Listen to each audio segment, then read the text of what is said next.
विदुराने ऐकले की श्रीकृष्ण शिष्टाई करण्यासाठी हस्तिनापूरला येत आहे. धृतराष्ट्राने सेवकांना आज्ञा केली होती की कृष्णाच्या स्वागताची तयारी करा, 56 भोगाचा पाहुणचार करा. धृतराष्ट्र कृष्णाचे स्वागत दुष्ट भावाने करीत होता. सेवा नेहमी सद्भावाने करावी. कुभावाने सेवा करणाऱ्यावर भगवंत प्रसन्न होत नसतात. सद्भावाने सेवा करणाऱ्यावर देव प्रसन्न होत असतो. विदुर गंगेवर स्नानाला गेला. तेथे त्याला कळाले की उद्या रथयात्रा निघणार आहे. चौकशी अंती कळले की उद्या द्वारकाधीश श्रीकृष्ण भगवान हस्तिनापूरला येत आहेत.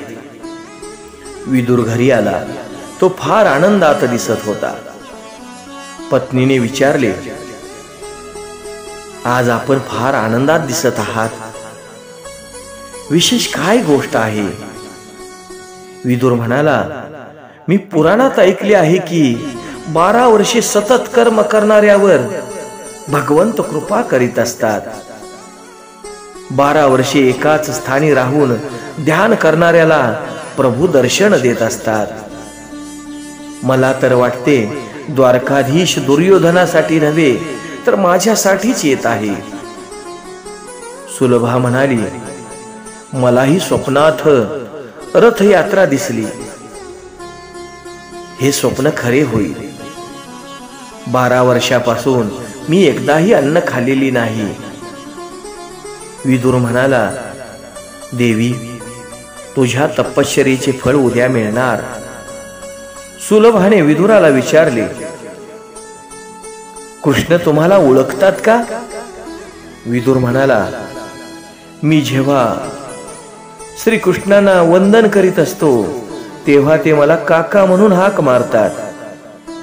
पण मी म्हणतो, मी आपला दासानुदास आहे, मला काका म्हणू नका.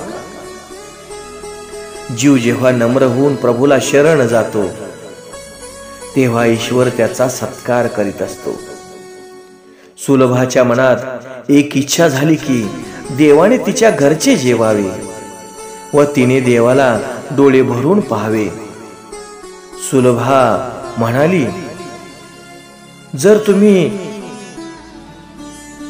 तुमची व देवाची ओळख आहे तर त्याला आपल्या घरी येण्याचे आमंत्रण द्या. मी मनाने दररोज देवाला जेवू घालते, पण माझी ही इच्छा आहे की माझ्या डोळ्या देखत भगवंताने प्रत्यक्ष माझ्या घरी जेवावे. विदुर म्हणाला, माझ्या आमंत्रणाचा तर भगवान अव्हेर करणार नाहीत, पण या लहानशा झोपडीमध्ये आपण त्यांचा आदर सत्कार कसा काय करू शकू? त्या आल्याने आम्हाला तर आनंदच होईल, पण त्यांना मात्र त्रास होईल. माझे भगवंत दररोज 56 पदार्थांचा भोग घेत असतात. धृतराष्ट्राचे घरी त्याचे चांगले स्वागत होईल. माझ्या जवळ तर कण्याशिवाय काहीही नाही. मी काय त्यांना देऊ शकेन? आमच्या घरी आल्याने देवाला त्रासच होईल. आपल्या सुखासाठी मी देवाला थोडेही कष्ट देऊ इच्छित नाही. जय जय राम कृष्ण हरी.